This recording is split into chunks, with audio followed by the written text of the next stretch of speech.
अगर आपको ऑप्शंस में पैसा कमाना है तो स्किल और मैथ का ही गेम है। अगर आप इन्वेस्टर हो तो आप ब्लैक स्वान इवेंट को हेज करो। अगर आप ट्रेडर हो तो उस महीने का जो भी आपको सपोर्ट लगता है, जिसके नीचे आपको लगता है ब्रेकडाउन हो जाने के बाद मुझे प्रॉब्लम है, उस सपोर्ट लेवल को हेज करो। तो ये एक ऐसा सीक्रेट स्ट्रैटेजी है जो कि इवन एक्सपर्ट्स को नहीं पता है। बहुत सारे एक्सपर्ट्स भी नहीं जानते हैं कि ऐसा कुछ किया जा सकता है। तो जो पहला ऑप्टिमाइजेशन है वो ये है कि आपको हेजिंग जो है वो लॉन्ग डेटेड ऑप्शंस में करना चाहिए। ऑप्शंस में मल्टीपल फैक्टर्स होते हैं जो कि चेंज हो सकते हैं। तो हो सकता है बाजार ऊपर गया फिर भी आपका स्ट्रैटेजी ने पैसा नहीं कमाया, तो डेफिनेटली आपका गलती है, क्योंकि उस चीज को आप सीख के और स्किल से फिक्स कर सकते थे।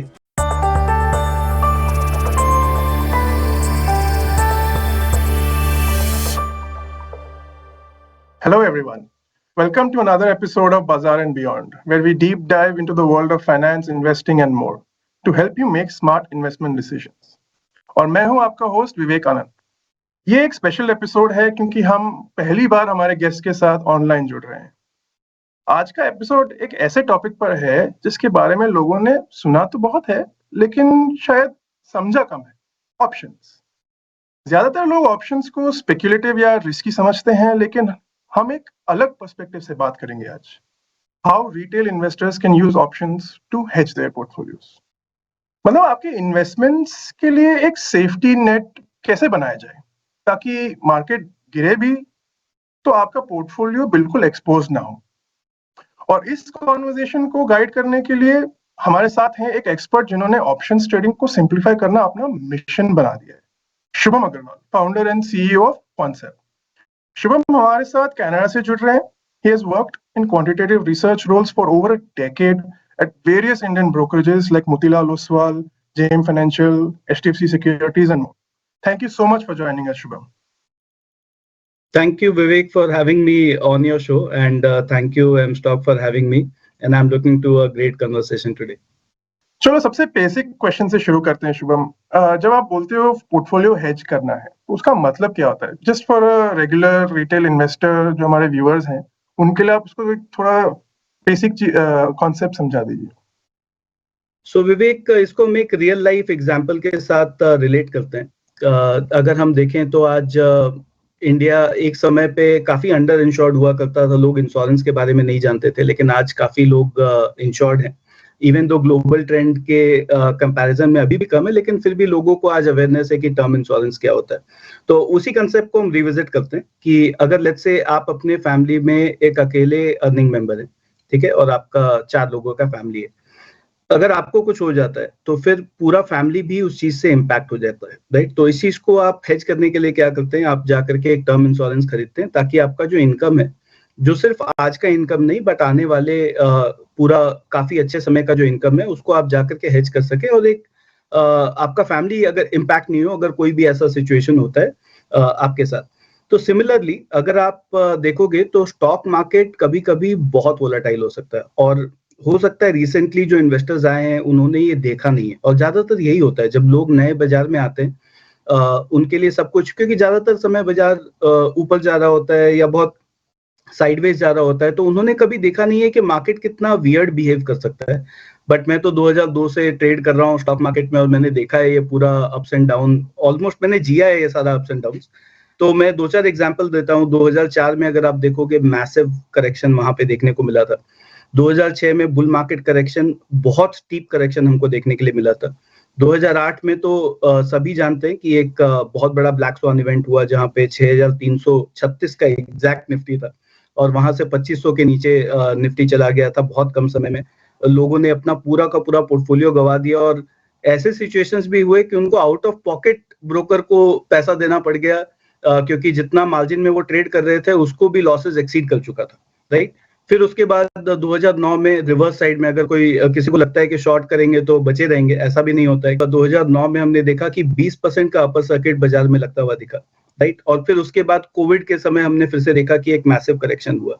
तो ये जो इंस्टेंसेस है ना, ये होते हैं कुछ साल में एक ही बार, लेकिन वो तो ऐसा नहीं है कि आपके साथ नहीं होने वाला। अगर आप बाजार में ट्रेड कर रहे हैं तो आपके साथ 2 साल 3 साल 5 साल में एक बार ये होने ही वाला।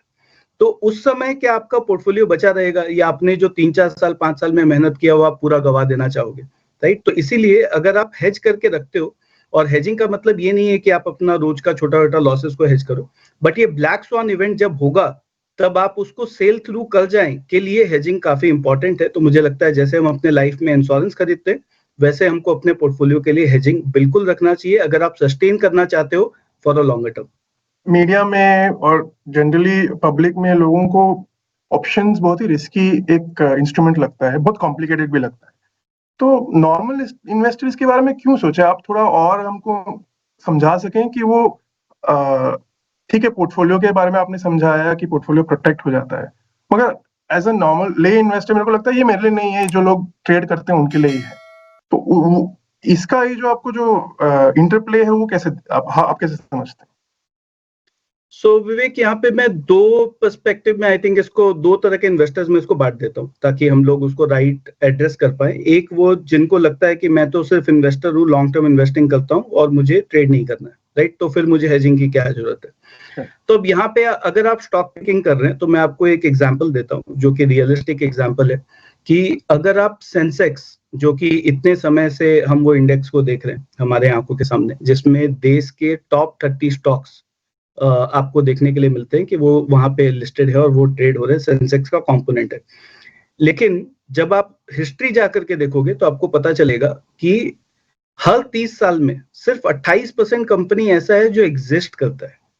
मैं तो लिस्टेड का मतलब मैं इसका बात ही प्रॉफिट लॉस का बात ही नहीं कर रहा हूँ, कंपनी ही बंद हो जाती है, राइट। तो ये एक मार्केट साइकिल है जहां पे आप कितने भी अच्छे स्टॉक पिकर क्यों ना हो, हाइंडसाइट में सब कुछ अच्छा लगता है कि रिलायंस ले लिया होता है इतना पैसा बन जाता है, ये ले लिया होता है इतना पैसा बन जाता है। ऐसा होता नहीं है रियल लाइफ में। आपका जो भी आप स्टॉक पिक करोगे बिजनेस ही आउटडेट हो जाएगा। लेट्स से एक समय पे कैंडल बनाने वाली कंपनी बहुत अच्छी हुआ करती थी, राइट, बट आज कैंडल बनाने वाली कंपनी चलती है क्या? आज तो एग्जिस्ट ही नहीं कर रहे हैं। तो ये जो प्रॉब्लम है ना, वो आप हर मार्केट साइकिल में जब आपको एक रैली दिखेगा और फिर एक करेक्शन दिखेगा और जब नेक्स्ट रैली दिखेगा तो सेम स्टॉक और सेम सेक्टर्स नहीं परफॉर्म करते, राइट। तो इसलिए आपको, और जनरली क्या होता है कि आप जो हॉट बेट्स होगा, जो उस रैली में पार्टिसिपेट कर रहा था, उसी में अपना पैसा डाल के बैठे होगे, तो जब करेक्शन आएगा तो वो बीटा का एक कंपोनेंट है। मैं कॉम्प्लिकेट नहीं करूंगा बट सिंप्लीफाई अगर करें तो निफ्टी जितना गिरेगा उससे ज्यादा आपका पोर्टफोलियो गिरेगा, बिकॉज एक बीटा का इम्पैक्ट भी उसके साथ क्रिएट होता है। तो ये चीज से बचने के लिए आप जो कर सकते हैं वो ये है कि आप एक हेज अगर लेकर के डिप्लॉय करते हैं तो जब मार्केट करेक्ट होगा तो आप अपना लॉसेस को काफी मिनिमाइज कर पाएंगे और नेक्स्ट रैली में ये जो हेज का आपका गेन आया उससे आप अपना पोर्टफोलियो को फिर से बचा के नेक्स्ट रैली में राइट स्टॉक में पार्टिसिपेट कर पाएंगे। तो ये पहली चीज हो गई जो कि इन्वेस्टर्स के लिए। सेकंड आते हैं हम ट्रेडर्स के पर्सपेक्टिव से, अगर हम देखें हेज क्यों इंपॉर्टेंट है, तो ट्रेडर्स के लाइफ में तो वोलैटिलिटी बहुत ज्यादा होता है, राइट। रोज आप आते हो और आपको पता नहीं कि आज बाजार में क्या होने वाला है, राइट, और आप करेक्टली उस चीज को प्रेडिक्ट भी नहीं कर सकते हो, विद 100% एक्यूरेसी तो नहीं हो सकता है। तो वहां पे अगर आपको पता है कि आपने एक लेट्स से मंथली एक्सपायरी में आप ट्रेड कर रहे हो या वीकली में भी ट्रेड कर रहे हो, आपको पता है कि मुझे एक महीने का पर्सपेक्टिव से ये मेरा स्टॉप लॉस है निफ्टी में, अगर उसके नीचे चला जाता है तो शायद मेरा व्यू बदल जाएगा। तो मैं क्या कर सकता हूँ, पूरा महीने के लिए एक ही बार में मैं जाकर के एक हेज क्रिएट कर सकता हूँ और फिर मैं कंटिन्यूअसली ट्रेड करता रहूंगा। अगर ड्यूरिंग द मंथ कभी भी मेरा व्यू गलत चला जाता है तो वो हेज मुझे जाकर के प्रोटेक्ट करेगा। तो ये ऑप्शंस में ये नहीं बोलूंगा कि कॉम्प्लिकेटेड नहीं है या रिस्की नहीं है, इसको मैं अंडर एस्टिमेट बिल्कुल नहीं करूंगा। अल्टीमेटली अगर आपको ऑप्शंस में पैसा कमाना है तो स्किल और मैथ का ही गेम है, तो आपको सीखने में काफी एफर्ट डालना पड़ेगा। और अगर आप ये सेशन देख रहे हैं तो आप सीखने की कोशिश भी कर रहे हैं, राइट, जो कि अच्छी बात है।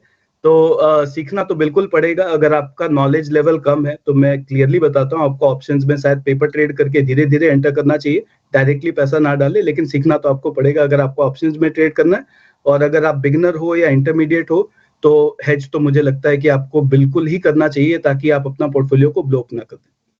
अगर मैं कोई एसआईपी करने वाला इन्वेस्टर हूँ और मैं सिर्फ लॉन्ग टर्म के लिए स्टॉक इन्वेस्ट कर रहा हूँ, तो मुझे भी अगर ये हेजिंग के बारे में सोचना पड़ेगा? सो जनरली अगर आप एसआईपी करते हो, अब ये थोड़ा सा म्यूचुअल फंड के डायरेक्शन में हम जा रहे हैं, बट मैं एक वहां पे टर्मिनोलॉजी लेकर के आता हूँ क्योंकि अल्टीमेटली दो तीन चीजें हैं। पहली बात तो आपका जो म्यूचुअल फंड पिकिंग है वो कितना अच्छा है, उसके ऊपर हम डिटेल में नहीं जाते हैं, लेकिन लेट्स से मैं बोलता हूँ कि आप इंडेक्स को मार्जिनली भी आउट परफॉर्म कर पा रहे हो, आप एक अच्छा फंड आपने चूज कर लिया, तो भी ये जो रिस्क है कि जब आपने म्यूचुअल फंड में आदमी कब पैसा डालता है, उनको लगता है कि ये कम वोलेटाइल है, राइट, जिसका मतलब है कि अगर मैंने पैसा डाल दिया, लेट्स से मुझे 3 साल के बाद कोई पढ़ाई के लिए, बच्चे के पढ़ाई के लिए मुझे पैसा देना है, तो मैंने आज म्यूचुअल फंड में डाल दिया और मेरा इंटेंशन है कि 3 साल के बाद मैं जाकर के वो पैसा को निकाल दूंगा। तो आपको ये पता होना चाहिए कि जो हिस्ट्री जो रहा है और निफ्टी वगैरह का या बाजार का जो बिहेवियर रहा है, ऐसे सिनेरियोज हो सकते हैं कि वो म्यूचुअल फंड पोर्टफोलियो आपका 50% डाउन हो गया, राइट, क्योंकि पूरा का पूरा बाजार ही गिर गया। तो अगर आपको वो वोलेटिलिटी नहीं चाहिए अपने लाइफ में, तब आप हेज करेंगे। बट आपको लगता है कि हाँ, आई एम ओके कि ठीक है, मेरा म्यूचुअल फंड पोर्टफोलियो अगर 50% डाउन है 3 साल के लिए, मुझे फर्क नहीं पड़ता है, तो शायद आपको जरूरत नहीं है।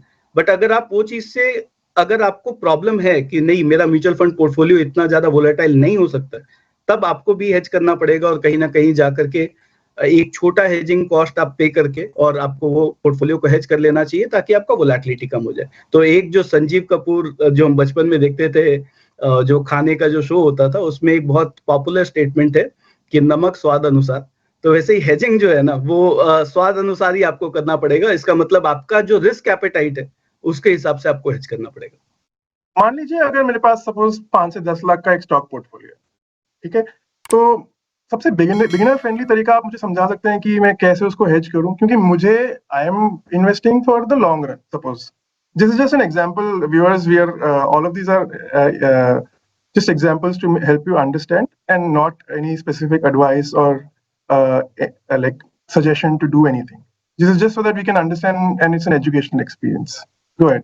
विवेक, ये जो क्वेश्चन है मुझे लगता है बहुत अच्छा क्वेश्चन है, और मैं इसको थोड़ा सा एक दो पार्ट में तोड़ता हूँ। और अगर आप देखोगे जनरली हेजिंग में, अगर आप देखोगे तो काफी अनपॉपुलर है, राइट। बहुत ज्यादा से ज्यादा लोग हेज नहीं करते। उसका रीजन क्या है, क्यों नहीं हेज करते? अगर आप निफ्टी का सीएजीआर रिटर्न देखोगे, इवन दो रिसेंटली हमने देखा कि निफ्टी का बेस्ट टाइम रहा है, तो भी जो सीएजीआर है वो लगभग 17% के आसपास का सीएजीआर रिटर्न रहा है निफ्टी में। लेकिन अगर आप हेज करने की बात कर रहे हो और अगर आपको लगता है कि नहीं, हेजिंग का मतलब होता है सिर्फ पुट खरीदना, कि मैं पुट खरीद लूंगा करंट प्राइसेस पे और वो मेरा हेजिंग हो गया और मेरा पूरा का पूरा रिस्क प्रोटेक्टेड है, तो अगर आप हर महीने का एटीएम या थोड़ा सा नीचे भी जाकर के अगर आप पुट खरीदते हैं, तो आपका जो कॉस्ट आएगा ये हेज करने का, वो है 24%। महीने का 2% का अप्रोक्सीमेटली पुट का कॉस्ट है और 24% का आपका कॉस्ट आएगा हेज करने का। तो आप ये सिनेरियो सोचिए कि 17% तो मैं कमाऊंगा और 24% मैं कॉस्ट में दे दूंगा। ये तो लॉजिकल नहीं है, राइट। तो हम हेजिंग की बात ही क्यों कर रहे हैं? फिर हेज तो करना ही नहीं चाहिए। तो आपको ये जानना पड़ेगा कि आपको क्या हेज करना है। मुझे रोज का 50 पॉइंट 100 पॉइंट बाजार गिर सकता है, ये हेज करना है, कि मुझे जो मैंने थोड़ी देर पहले बिगनिंग में बताया 2004, 6, 8, 9, राइट, ये 20, वो मुझे हेज करना है। तो हेजिंग जब हमको करना है तो हमको क्लियर होना पड़ेगा कि अगर मैं इन्वेस्टर हूं तो मुझे इस तरह के बड़े जो डाउन मूव्स हो सकते हैं, ब्लैक स्वॉन इवेंट हो सकते हैं, उसको हेज करना है। और अगर मैं ट्रेडर हूं तो मुझे क्या हेज करना है? मुझे हेज करना है, लेट्स से अगर मैं बहुत एक सिंपल डेटा पॉइंट बताता हूं, लेट्स से आप देख रहे हो कि निफ्टी का सपोर्ट अभी करंट लेवल से 3% नीचे, ठीक है, फॉर द मंथ आप ट्रेड करना चाहते हो 3% नीचे, और वहीं पे सबसे ज्यादा पुट बिकी हुई है। तो आपको लगता है कि ये एक सपोर्ट है, या आप टेक्निकल एनालिसिस देख रहे हो, आपको लगता है ये एक सपोर्ट है, तो वो सपोर्ट टूट जाए को आपको हेज करना है, राइट। आपको आज का 50 पॉइंट तो हेज नहीं करना है। तो जब आप ये चीज को समझ जाएंगे तब आपको समझ में आएगा कि मुझे 24% कॉस्ट देने की जरूरत नहीं है। मैं दूर के पुट ऑप्शन में चला जाऊंगा और दूर का पुट ऑप्शन जाकर के खरीदूंगा और उससे हेज करूंगा। तो जब मैं ये करना शुरू करता हूं कि मैं सिर्फ ब्लैक स्वॉन इवेंट को हेज कर रहा हूं, डेली मूव्स को हेज नहीं कर रहा हूं, तो जो मेरा कॉस्ट है वो 24% से कम होकर के लगभग 2 से 3% के आसपास आ सकता है, जिसका मतलब है कि वो एक अफोर्डेबल हेज बन सकता है जिसको मैं कैरी फॉरवर्ड कर सकता हूँ। और आई थिंक थोड़े आगे इन द शो हम बात करेंगे कि ये जो हेजिंग है ना, उसको थोड़ा सा और हम और ज्यादा ऑप्टिमाइज कर सकते हैं। और इनफैक्ट मैं तो मारवाड़ी हूँ, तो हम तो हेजिंग में पैसा देते भी नहीं है। बहुत सारे तरीके होते हैं बाजार में ट्रेड करने के, जिसमें एक स्ट्रैटेजी मैं आपको एंड में बताऊंगा, जहां पे हम लोग एक्चुअली हेज कर सकते हैं और पैसा हमको उस बात का मिलेगा, मुझे देना भी नहीं है, राइट। तो एक तरीका है जिससे हम हेज कर सकते हैं without any cost, right. But एक मैं पॉइंट और यहाँ पे सिर्फ ऐड करूंगा हेज ऑप्टिमाइजेशन के तरफ, कि आपको सो मैं आपको विवेक, आपको उल्टा क्वेश्चन पूछता हूँ कि आपको क्या लगता है, निफ्टी जीरो हो सकता है? नहीं हो सकता है, राइट। तो जब मैं पुट ऑप्शन खरीदता हूँ तो मैं किस चीज का प्रीमियम पे कर रहा हूँ? मैं प्रीमियम पे कर रहा हूँ Nifty going up to zero, right. अगर मैं पुट खरीद रहा हूँ तो मैं पैसा दे रहा हूँ कि 0 तक जा सकता है, बट मुझे पता है कि मुझे 0 तक तो निफ्टी जाने वाला नहीं है, राइट। तो अगर हम ये डिसाइड कर लें कि ठीक है, आज बाजार लेट्स से 25,000 के आसपास है, मुझे ब्लैक स्वान इवेंट हेज करना है, इसका मतलब है कि लेट्स से 22,000 के नीचे, 21,000 के नीचे बाजार चला जाता है तो मुझे हेज करना है, लेकिन मुझे लगता है कि 18,000 के नीचे या 15,000 के नीचे नहीं जाएगा, फॉर एग्जाम्पल, राइट, क्योंकि उससे ज्यादा नीचे नहीं जाएगा, निफ्टी 0 तो नहीं हो जाएगा। तो if I can do something like that, तो मैं क्या कर सकता हूं, मैं अब ये जो हेज जो मैंने पुट खरीदा था, मैं नीचे का एक और पुट ऑप्शन बेच सकता हूं जो लेवल से मैं ओके हूं कि हाँ यहाँ आएगा तो मैं और इन्वेस्टमेंट कर दूंगा।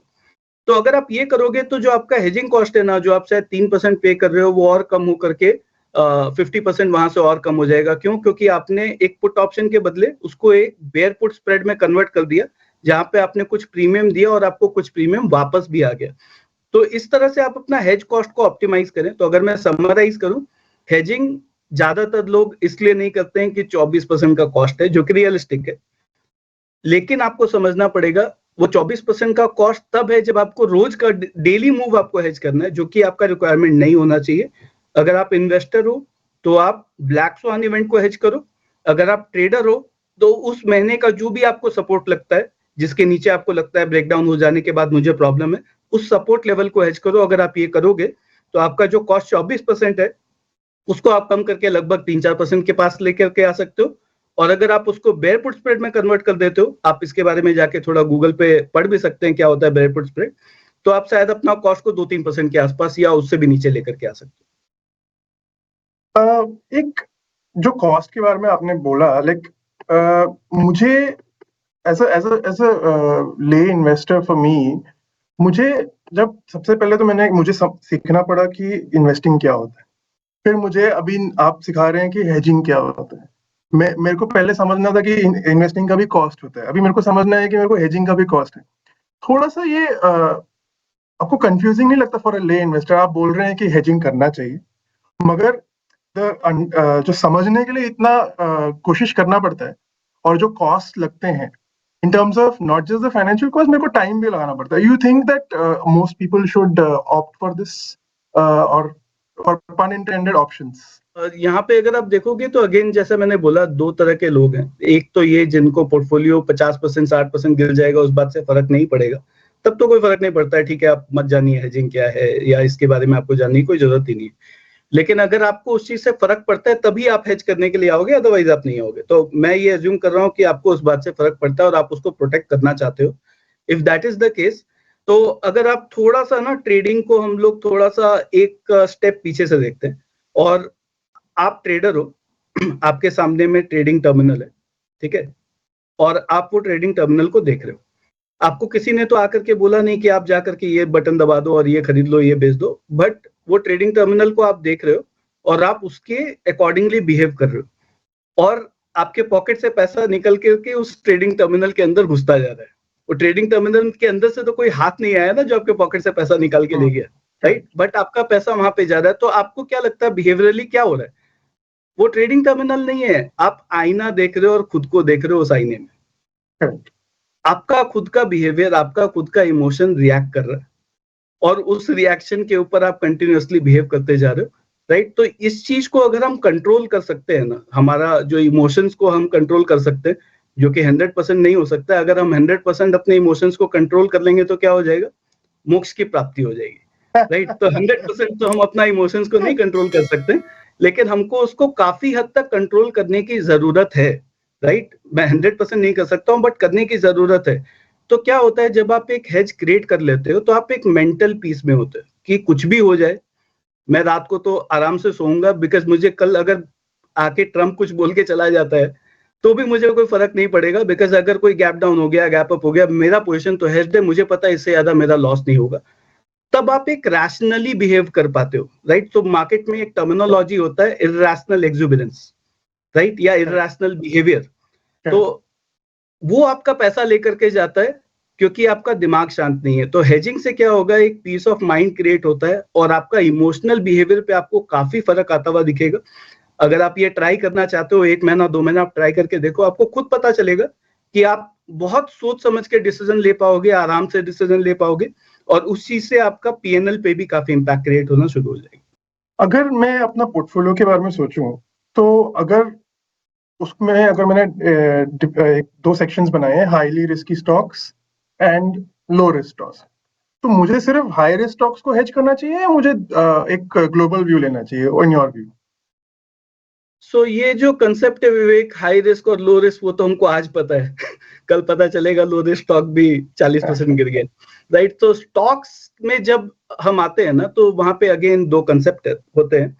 एक होता है सिस्टमैटिक रिस्क, एक होता है अनसिस्टमैटिक रिस्क। और जब आप स्टॉक इन्वेस्टिंग कर रहे हैं तो आप अनसिस्टमैटिक रिस्क पे बहुत ज्यादा एक्सपोज्ड हैं, जिसका मतलब ये होता है कि अगर उस कंपनी के बारे में या उस सेक्टर के बारे में अचानक से कोई न्यूज आ जाता है, तो वो सिर्फ वो स्टॉक और वो कंपनी मतलब या वो सेक्टर इंपैक्ट हो सकता है और मैसिवली इंपैक्ट हो सकता है।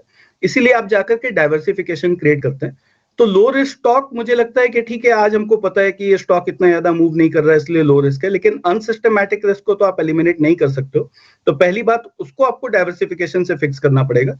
अब अगर लेट्स से हम बोलते हैं कि नहीं, मेरा पोर्टफोलियो वेल डाइवर्सिफाइड है, राइट, तब मुझे लगता है कि हेजिंग के बारे में आप स्टॉक लेवल पे जाकर के नहीं सोच सकते हो। पहली दो प्रॉब्लम है इसमें। एक तो आप स्टॉक लेवल पे सोचोगे तो आप अपना कॉस्ट नहीं मैनेज कर पाओगे हेज का, बिकॉज हर स्टॉक का ऑप्शन में जाके एक ट्रेड बनाना और उसका कॉस्ट मैनेज करना बहुत डिफिकल्ट है।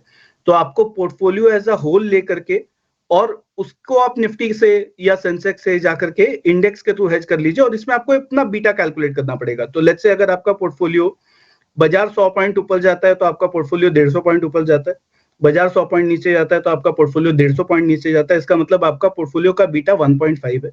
तो आप 1.5 टाइम्स जाकर के एक हेज एक्सपोजर क्रिएट कर लीजिए, ताकि आपका पोर्टफोलियो वहां पे परफेक्टली हेज हो जाए। तो पोर्टफोलियो लेवल पे डाइवर्सिफाई करना चाहिए, ना कि स्टॉक लेवल पे। और जो दूसरा प्रॉब्लम है वो ये है कि अगर आप स्टॉक लेवल पे करना भी चाहेंगे, लेट्स से अगर आपका सिंगल स्टॉक में बहुत बड़ा होल्डिंग है, जैसे मेरे भी बहुत सारे क्लाइंट्स हैं जिनका फेवरेट स्टॉक होता है, और शायद वो favourite stock 30% 40% of your portfolio create करता है, तो वहां पे अब सेकंड चैलेंज ये होता है कि स्टॉक्स में जो लिक्विडिटी होगा ऑप्शंस में वो काफी कम हो सकता है, जिसके चलते आपका इम्पैक्ट कॉस्ट बढ़ जाएगा।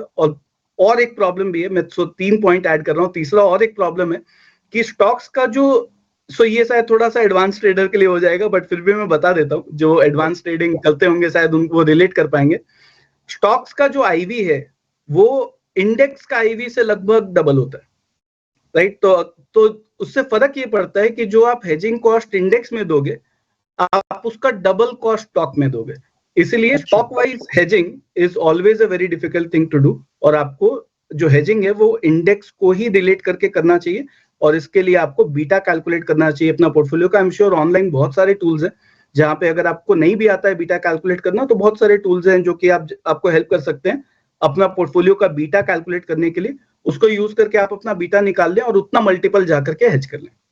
अगर कोई कॉमन मिस्टेक्स हम बता पाए हमारे व्यूअर्स के लिए when they are trying to hedge their portfolio so that they can take care of black swan events, could you just share some common mistakes that a beginner makes, जिससे जो अभी वो ये देख के वो सीख जाए कि नहीं करें मिस्टेक्स?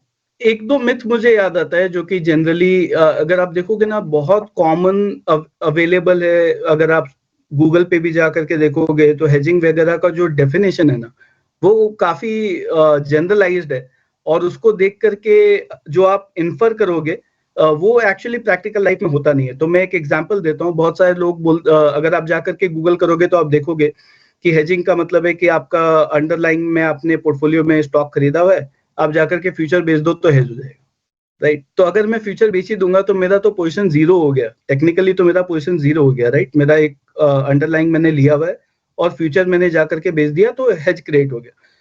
ये एफआईआईज लोग या जितने बड़े जो ट्रेडर्स है, इंस्टीट्यूशनल इन्वेस्टर्स है, वो लोग करते हैं, उनके लिए। बट उनका पर्पस क्या है कि वो अपना अंडरलाइंग होल्डिंग को बेच नहीं सकते, टैक्सेशन का प्रॉब्लम हो सकता है, राइट? प्लस इतना बड़ा होल्डिंग को ऑफलोड करके वापस खरीदना प्रॉब्लम हो सकता है। इसलिए वो जाकर के प्रॉक्सी एक्सपोजर लेते हैं फ्यूचर्स में या ऑप्शंस में, सिंथेटिक फ्यूचर के थ्रू जाकर के एक्सपोजर क्रिएट करते हैं जो कि टेम्पररी है। वो एक रिटेल इन्वेस्टर को नहीं करना चाहिए। तो जो हेज का डेफिनेशन आपको ऑनलाइन दिखेगा वो एक रिटेल इन्वेस्टर के लिए नहीं अप्लाई होता है। आप जाकर के अपने पोर्टफोलियो के सामने वो फ्यूचर को बेच नहीं सकते। अगर आप वो कर रहे हैं तो आप अपना पूरा एक्सपोजर को जीरो कर रहे हैं। तो आपको उससे बचना पड़ेगा। और उसका जो राइट तरीका, जो मैंने शुरू में भी आपको बताया, कि आप अपना ब्लैक स्वॉन इवेंट को हेज करने के लिए जाइए और एक्सपोजर को जीरो मत करिए। और जो दूसरा जो मिथ है कि hedging comes with a lot of cost, तो मैं आई थिंक जो बाद में बताने वाला था वो मैं अभी एक बहुत ही स्वीट स्पॉट स्ट्रैटेजी बताता हूँ। ये तो मुझे लगता है, मतलब मैं तो हजारों लोगों को इंडिया में मिल चुका हूँ, और बहुत सारे जो ऑप्शन में एक्सपर्ट्स भी होंगे वो सब मेरे फ्रेंड्स हैं, और बहुत सारे लोग तो हमारे स्टूडेंट्स भी रहे हैं। तो अगर मैं ऑन एन एवरेज देखूं तो ये एक ऐसा सीक्रेट स्ट्रैटेजी है जो कि इवन एक्सपर्ट्स को नहीं पता है। बहुत सारे एक्सपर्ट्स भी नहीं जानते हैं कि ऐसा कुछ किया जा सकता है। तो मैं आपको एक तरीका बताता हूँ कि आप कैसे हेज कर सकते हैं बिना कोई कॉस्ट पे किए, और उल्टा हो सकता है कि उससे आपको हेजिंग का बेनिफिट भी मिल जाएगा। तो आपको करना क्या है, पहली बात तो जब आप पास की एक्सपायरी में हेज करते हो तो आपका कॉस्ट बहुत ज्यादा होता है, बिकॉज जितना आपका एक्सपायरी पास में उतना थीटा डीके फास्ट हो रहा है, राइट। तो जो पहला ऑप्टिमाइजेशन है वो ये है कि आपको हेजिंग जो है वो लॉन्ग डेटेड ऑप्शंस में करना चाहिए। अब आई डोंट नो कितने लोगों को ये बात पता है, बट निफ्टी का अगर आप देखोगे तो लॉन्ग डेटेड ऑप्शंस भी अवेलेबल है, राइट। आप 1 साल 2 साल 3 साल का भी जाकर के आप ऑप्शन खरीद सकते हो, सिर्फ वीकली नहीं है या मंथली नहीं है, आप लॉन्ग डेटेड ऑप्शंस भी खरीद सकते हो। तो आप सोचो वो क्यों एग्जिस्ट कर रहा है। वो एग्जिस्ट कर रहा है क्योंकि हेजिंग के लिए वो यूज किया जा सकता है लॉन्ग डेटेड ऑप्शंस, राइट। तो जब आप लंबे समय के लिए, 1 साल के लिए, 2 साल के लिए जब आप एक हेज क्रिएट करते हो तो नेचुरली जो आपका थीटा डीके वो काफी कम हो जाता है और आपका हेजिंग कॉस्ट बहुत ज्यादा कम हो जाता है। ये पहला ऑप्टिमाइजेशन है। दूसरा है जो मैंने आपको बताया कि आप उसको निफ्टी जीरो पे नहीं जाने वाला है, तो आप बेयर पुट स्प्रेड में कन्वर्ट करिए, राइट। जहां पे आप एक पुट लोगे और एक बहुत नीचे का पुट आप जाकर के बेच दोगे। बट जो सबसे इंपॉर्टेंट ऑप्टिमाइजेशन है तीसरा, वो ये है कि ये एक स्वीट स्पॉट है। और बहुत समय पहले, मतलब 2002 से लेकर के 6 के बीच में बहुत प्रॉप ट्रेडर्स हुआ करते थे बाजार में। आज तो वो रोल बाजार से ही उड़ गया, वो रोल एग्जिस्ट नहीं करता है, बिकॉज मशीन्स ने रिप्लेस कर दिया उस जॉब प्रोफाइल को। बट वो प्रॉप ट्रेडर्स वगैरह क्या करते थे, वो एक सिनेरियो क्रिएट करते थे जहां पे आप ऑलमोस्ट एक ब्याज का सिनेरियो क्रिएट करते थे। तो मैं उसको समझाता हूँ। आप क्या करोगे, जो पुट ऑप्शन आप खरीद रहे हो ना, जो मैंने थोड़े समय पहले आपको बताया कि आप जाकर के दूर का पुट ऑप्शन खरीदो ब्लैक स्वॉन इवेंट हेज करने के लिए। अब मैं उसको थोड़ा कॉन्ट्राडिक्ट कर रहा हूँ, लेकिन ये स्ट्रैटेजी अगर आपको करना है तो आपको मैनेज करना पड़ेगा। बट आप क्या करोगे, in the money put option खरीदोगे लॉन्ग डेटेड। सो पहले मैं बात कर रहा था जेनरिक ऑप्शन की, मंथली ऑप्शन आप जाकर के खरीद देते, लेकिन अब आप long dated option in the money put खरीदोगे और out of the money put जाकर के बेच दोगे। सेम चीज करेंगे बेयर पुट स्प्रेड, बट थोड़ा सा इन द मनी लेकर के जाएंगे। तो ये करने से क्या फर्क पड़ जाएगा, आप सोचो खाली, मतलब अगर मैं खाली स्ट्राइक बदल दिया मैंने, उस चीज से क्या फर्क पड़ जाएगा। तो फर्क ये पड़ता है, अगर आप जाकर के ऑप्शन चेन देखना और आप देखना कि अगर मैं जाकर के इन द मनी का लेट्स से 26,000 का या 27,000 का पुट ऑप्शन खरीद के और 22,000 23,000 का पुट ऑप्शन बेच देता हूँ लॉन्ग डेटेड में, तो क्या होगा, वो इंट्रिंसिक वैल्यू से भी सस्ता ट्रेड कर रहा है। ऐसा कैसे हो सकता है, इंट्रिंसिक वैल्यू जो है, सो लेट्स से अगर उसका 500 रुपए का वैल्यू होना चाहिए तो वो आपको 350 रुपए में मिल जाएगा। बट ऐसा कैसे हो सकता है, कोई भी चीज जितना, जो अगर उसका वैल्यू 500 रुपया है स्ट्राइक प्राइस के बेसिस पे, जो आज का निफ्टी का भाव चल रहा है, तो वो 350 में कैसे मिल जाएगा आपको। तो ये एक ट्रिक है, और वो ट्रिक ये है कि जब आप पुट ऑप्शन खरीदते हो और आपका put option in the money है, तो जो ऑप्शंस का मैथमेटिक्स है उसमें एक कंपोनेंट होता है इंटरेस्ट रेट। और इसके बारे में बहुत कम लोग ध्यान देते हैं, क्योंकि एक हफ्ते का जब आप वीकली ऑप्शन ट्रेड कर रहे हो तो इंटरेस्ट रेट से तो आपको क्या ही लेना देना है, या एक महीने का भी आप ट्रेड कर रहे हो तो इंटरेस्ट रेट इतना बड़ा इंपैक्ट नहीं क्रिएट करता है।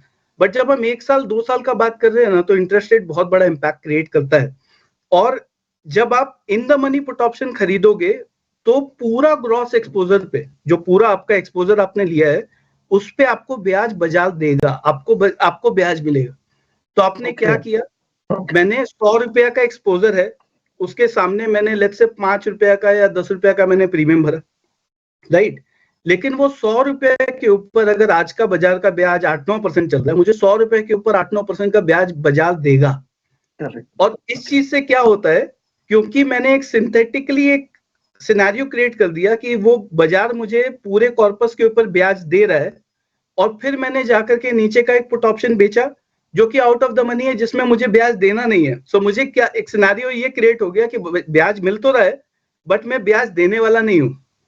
तो ये जो कॉस्ट है ना, जो बीच का डिफरेंस, वो 150 रुपया, लेट्स से मैं एग्जांपल के लिए बता रहा हूँ, आप जब भी हेज करोगे स्ट्राइक प्राइसेस के बेसिस पे वो डिफर करेगा। तो ये क्रिएट करके मैंने 150 रुपया खुद के लिए प्रॉफिट क्रिएट कर लिया। 500 का सामान 350 में खरीद लिया। अब इससे हुआ क्या, बाजार अगर नीचे चला जाता है तो मैं प्रोटेक्टेड भी हूं, मुझे कोई कॉस्ट भी नहीं है हेजिंग का। और अगर बाजार ऊपर जाता है तो मुझे खाली करना ये पड़ेगा, ये पूरा स्ट्रैटेजी को मुझे कंटिन्यूअसली ऊपर शिफ्ट करते रहना पड़ेगा, लेकिन मुझे उस चीज का सुकून भी मिलेगा, राइट। तो ये थोड़ा सा ट्रिकी हो सकता है, और मुझे पता है कि जो लोग ये वीडियो देख रहे होंगे, एक बार में ये समझ में आना डिफिकल्ट है। जब तक आप ऑप्शन चेन में जाकर के इसको प्रैक्टिकली नहीं देखोगे तब तक ये डिफिकल्ट हो सकता है। तो मैं समराइज कर देता हूँ, आपको करना क्या है, आपको जाकर के ऑप्शन चेन देखना, long dated in the money put option आप जाकर के देखो कि मैं खरीद लेता हूँ और out of the money put option बेच देता हूँ। इस बात का कितना प्रीमियम लग रहा है, कितना इंट्रिंसिक वैल्यू होना चाहिए था, आपको खुद समझ में आ जाएगा कि ये तो उल्टा प्रॉफिट क्रिएट हो रहा है हेज क्रिएट करने के बावजूद। और जब आप ये समझ जाएंगे तो मुझे लगता है कि कोई भी प्रोफेशनल ऑप्शन ट्रेडर जो बड़ा बुक मैनेज करता है, या अगर किसी का भी पोर्टफोलियो एक डिसेंट साइज पोर्टफोलियो है, तो वो बिल्कुल ये चीज को अप्लाई करेगा, वो कभी मिस ही नहीं कर सकता, और वो लॉन्ग डेटेड ऑप्शन में जाकर के एक हेज क्रिएट करेगा। तो मैंने आपको आज एक ऐसा स्ट्रैटेजी बताया है जो कि काफी सीक्रेट स्ट्रैटेजी है, और मुझे लगता है ये प्रॉप ट्रेडर्स के बीच में एक समय पे पॉपुलर हुआ करता था। आज बाजार में लोग जानते भी नहीं है, ज्यादातर लोग जानते भी नहीं है कि ऑप्शंस को मैं ब्याज कमाने के लिए कैसे यूज कर सकता हूँ। व्यूअर्स, एक चीज याद रखिएगा, ये हमारा कॉन्वर्सेशन बिल्कुल एजुकेशनल है। आप अपना रिसर्च कीजिए और उसके बाद अपने इन्वेस्टमेंट डिसीजन लीजिए। Before we wrap up, Shubham, couple of questions ना, मैं एक I wanted to come at this from a mindset perspective. अगर मैं एक रिटेल इन्वेस्टर हूँ और मैं ये आपका कॉन्वर्सेशन देख के मेरा इंटरेस्ट पीक हो गया कि मुझे अभी हेज करना है, तो मेरे माइंडसेट कैसा होना चाहिए to be able to use और go and learn some of these inputs that you have given, उसका एक्चुअल मैं प्रैक्टिकल एक्सपीरियंस भी ले लूं, उसके बाद मैं हेज करूं। मेरा माइंडसेट कैसा होना चाहिए? बिकॉज क्या रहता है, कुछ नई चीज हम करते हैं तो ऑब्वियसली इनिशियली हमको सक्सेस मिलता है, and then sometimes we are pushed back and we don't go and do the right thing also, even if it is the right thing. Right. So दो तरह की गलतियां होती है लाइफ में, एक जिसको हम प्रोटेक्ट नहीं कर सकते हैं और एक जिसको हम प्रोटेक्ट कर सकते हैं, राइट। तो मुझे लगता है हमें हमेशा फोकस करना चाहिए उस चीज पे जिसको हम प्रोटेक्ट कर सकते हैं। तो लेट्स से अगर मैं एक एग्जांपल दूं, अगर आपने सोचा कि बाजार कल 100 पॉइंट ऊपर जाएगा और वो नहीं होता है, तो मुझे नहीं लगता इसमें आपकी कोई गलती है, बिकॉज आप कभी भी 100% एक्यूरेसी से प्रेडिक्ट नहीं कर सकते हो।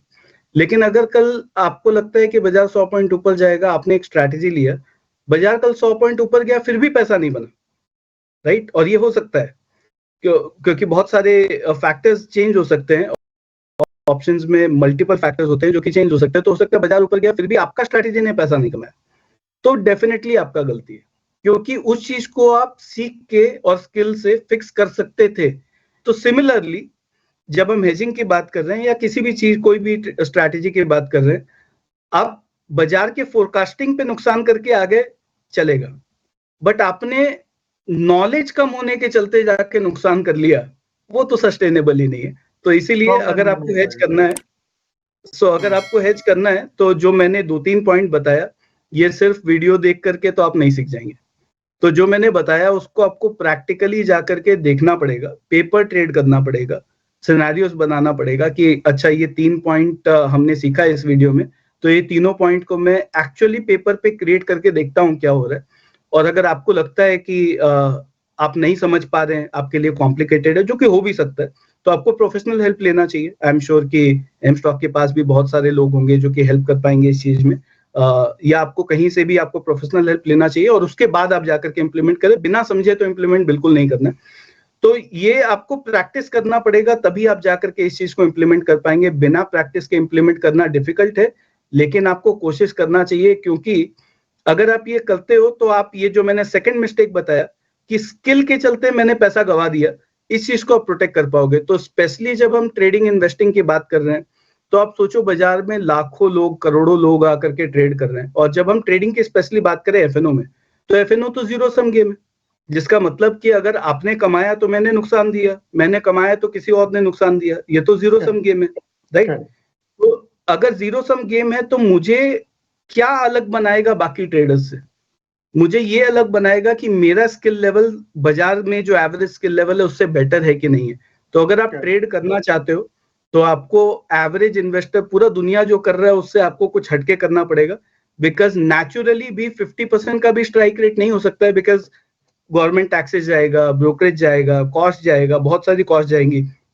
तो नेचुरल स्ट्राइक रेट भी अगर आप देखोगे इस चीज का तो शायद 35-40% का स्ट्राइक रेट है नेचुरल, राइट, कि आप इस चीज में पैसा बना पाओगे। तो वो 35% के कैटेगरी में आने के लिए आपको स्किल्स एडिशन करना पड़ेगा, और ये जो भी आपने सीखा है उसको जाकर के पेपर ट्रेड करिए, उसके बाद फिर आप रियल लाइफ में इसको अप्लाई करिए। That's really insightful. ऐसा just before going away, आप कुछ ऐसे recommendations हैं आपके दिमाग में जो हमारे viewers की लाइफ को enrich कर सकें, कुछ पढ़ सकें या कुछ देख सकें, या कोई आपने कुछ कहीं भी कोई भी reference point जो you think that they would enrich our viewers' lives? Anything that on the top of your head? So I think अगर हम लोग सिर्फ ऑप्शंस के बारे में, दो चीजें मुझे लगता है कि लोगों को पढ़ना चाहिए। अगर आपको ट्रेड करना है, और आजकल तो पूरा ट्रेडिंग ऑप्शंस के बारे में ही है ज्यादातर, तो आपको ऑप्शंस का जो बेसिक ग्रीक्स है एटलीस्ट इतना आपको पता होना चाहिए। लोगों को लगता है, बहुत सारे लोग है ना मिसगाइड भी करते हैं कि नहीं बहुत सिंपल रखते हैं, ग्रीक्स जानने की क्या जरूरत है, राइट, बट ऐसा नहीं होता। अगर मैं म्यूजिशियन हूँ और मुझे कोई गाना प्ले करना है, राइट, जैसे मैं गिटार बजाता हूँ और अगर मुझे कोई नया मेटल सॉन्ग आता है और मैं वो प्रैक्टिस करना चाहता हूँ, तो बिना स्केल्स को जाने में वो सॉन्ग नहीं बजा सकता, राइट। सिमिलरली अगर आपको ऑप्शंस में ट्रेड करना है तो आप अगर इस चीज से दूर भागेंगे ना कि डेल्टा, थीटा, वेगा और गामा, मैं ज्यादा कॉम्प्लिकेट नहीं करूंगा, लेकिन ये 4 चीजें अगर आपको, और आईवी एक्चुअली 5 चीजें हैं, तो ये 5 तत्व आप बोल सकते हैं। जो 5 एलिमेंट्स ऑफ अर्थ होता है, वैसे ही ये 5 तत्व आपको जानने की जरूरत है। ये 5 चीज के बारे में एक बेसिक अंडरस्टैंडिंग आप गेन करें, जो कि बहुत इजीली ऑनलाइन अवेलेबल है, आप कहीं पे भी जाकर के इस चीज को पढ़ के समझ सकते हो। और दूसरा जो इम्पोर्टेंट चीज है ना कि मैंने तो मतलब लगभग 20 साल से ज्यादा मैं रिसर्च में रहा हूँ, और मुझे और मेरे टीम में नहीं भी तो 300-400 एनालिस्ट रहे हैं पूरे इंडिया में। एक समय पे बहुत सारे एनालिस्ट तो मेरी टीम में ही हुआ करते थे। तो मेरा एक जो अंडरस्टैंडिंग है वो बहुत क्लियर है, रिसर्च इज कॉमन सेंस। तो कॉमन सेंस को कोई कुछ भी बीट नहीं कर सकता है, तो आपको कॉमन सेंस अप्लाई करना बहुत जरूरी है। और जिसका एक बिजनेस माइंडसेट है या जिसको जो एक बिहेवियर होता है, वो अल्टीमेटली सुपरसीड करता है हर एक स्किल को, राइट। तो अब उसको आप कैसे सीख सकते हो, तो बहुत सारे साइकोलॉजी के ऊपर बुक्स है, ट्रेडिंग साइकोलॉजी के ऊपर, इन्वेस्टिंग साइकोलॉजी के ऊपर, जो कि कॉम्प्लिकेटेड नहीं है। वहां पे कोई आपको आपके मैथ्स नहीं सिखा रहा है, एक सिंपल सा साइकोलॉजी की लोगों को कैसे बिहेव करना चाहिए, अपने इमोशंस को किस तरह से कंट्रोल करना चाहिए। तो मुझे लगता है कि जो एक सेकंड लर्निंग होगा वो ये होना चाहिए कि आप ट्रेडिंग साइकोलॉजी का या इन्वेस्टिंग साइकोलॉजी का बुक्स लें, जो कि अगेन आप सर्च कर सकते हैं, बहुत सारे बुक है। तो मेरे पास कोई स्पेसिफिक नाम नहीं है, बिकॉज लास्ट बुक जब मैंने पढ़ा होगा उस बात को 12-15 साल हो चुका होगा, लेकिन उसके बाद तो बाजार ने सिखा दिया, राइट। बट आप साइकोलॉजी के बुक्स जाकर के पढ़ें, और मुझे लगता है कि उससे आपका बिहेवियर पे बहुत बड़ा इम्पैक्ट क्रिएट होगा। आप कॉमन सेंस जो कि कॉमन नहीं है को सीख पाओगे, और उस चीज से आपको अपना पोर्टफोलियो में अल्टीमेटली पॉजिटिव रिटर्न्स हो सकता है ग्रेजुअली आता हुआ दिखे। तो ये 2 एडिशंस है जो कि आपको अपने लाइफ में करना चाहिए। Thank you so much for taking out the time Shubham. I hope हमारे व्यूअर्स को आपके इनसाइट्स बहुत ही यूजफुल लगे, बिकॉज मुझे तो बहुत सारा सीखने को मिला है। Thanks so much for taking out the time. Thank you Vivek, and thank you Mstock for having me on your show, and even I enjoyed it, and I hope कि आपके दर्शकों को अल्टीमेटली कुछ तो सीखने के लिए मिले इस शो से, और मुझे उम्मीद है कि एटलीस्ट 1-2 पॉइंट उनको आज सीखने के लिए मिला होगा। तो ये था बाजार एंड बियॉन्ड का आज का एपिसोड, जहां हमने समझा ऑप्शंस हेजिंग क्या होता है और वो आपके इन्वेस्टमेंट स्ट्रेटजी में कैसे मदद कर सकता है। अगर आपको ये एपिसोड पसंद आया तो वीडियो को लाइक करें और अपने फ्रेंड्स और फैमिली के साथ शेयर करें, और ऐसे ही और इंसाइटफुल और इजी टू अंडरस्टैंड कॉन्वर्सेशंस के लिए एम स्टॉक के यूट्यूब चैनल को भी सब्सक्राइब करें। तो फिर मिलेंगे बाजार एंड बियॉन्ड के अगले एपिसोड में। तब तक के लिए stay safe and invest wisely. Investments in securities markets are subject to market risks. Read all the related documents carefully before investing.